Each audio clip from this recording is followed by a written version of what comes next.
Hello guys, welcome back. So I wanted to talk about the geometry preparation, and again each character or each object you have presents its own challenges, and what I've been doing is, for example, in this case I would create a for each loop. Let me unpack this.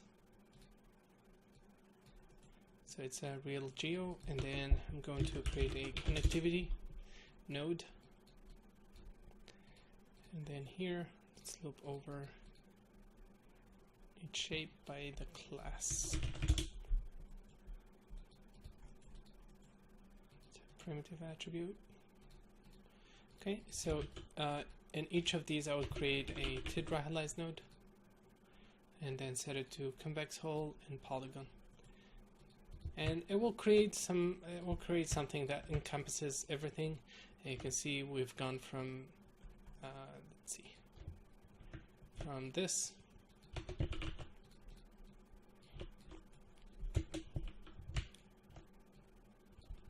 to this.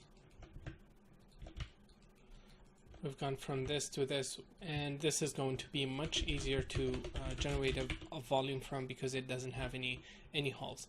And when you have hulls in the mesh, it's going to be generally very tricky to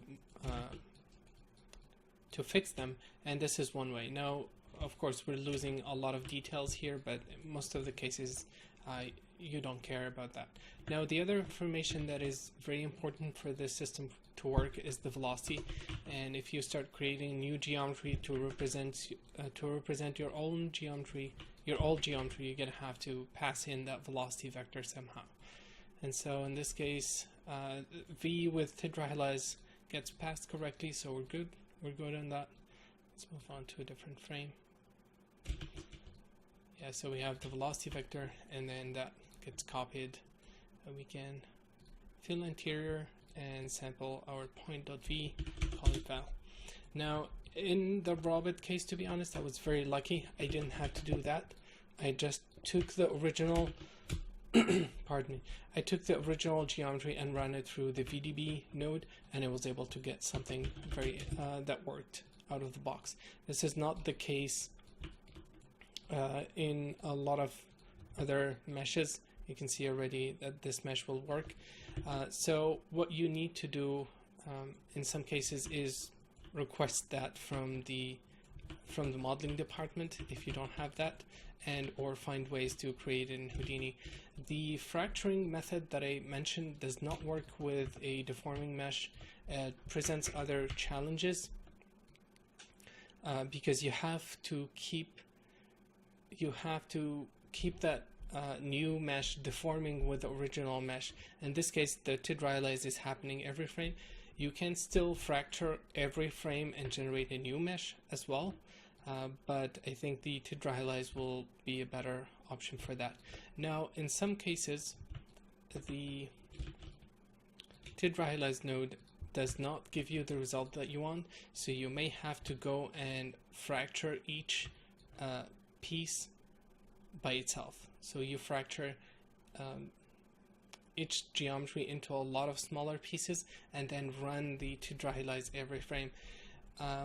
There is ways to deform the generated tidrealize mesh with your character if you have a static mesh, sorry, not a static mesh, but something that doesn't have vertex deformation, like a robot, for example, where it has everything metallic, or a car or something like that. But if you have a character with a skin or a lot of vertex deformation, then you're gonna have to find other ways. Now, this is the result that I have used in the sim. I'll show you that. So this is the actual robot. It's yeah, it's not high res, and then it's moving from frame. Let me see. And it's animated. And you can see it's quite heavy to load in the cache and display it, but in the sim, this second it takes to read in the cache, it's not a big of an issue. And this is not going to impact the sim time at all, which is another huge advantage. It's going to impact the sim time in a way that it's going to change it, and most likely more voxels are going to become active, but that's the behavior of the sim. Now I have the other sim going on the background here at a higher resolution with the grid resolution set to 2, which will help the collision a lot. Cool, so I'll let that run and then we'll continue in the next video. Thank you guys for watching and see you in a bit.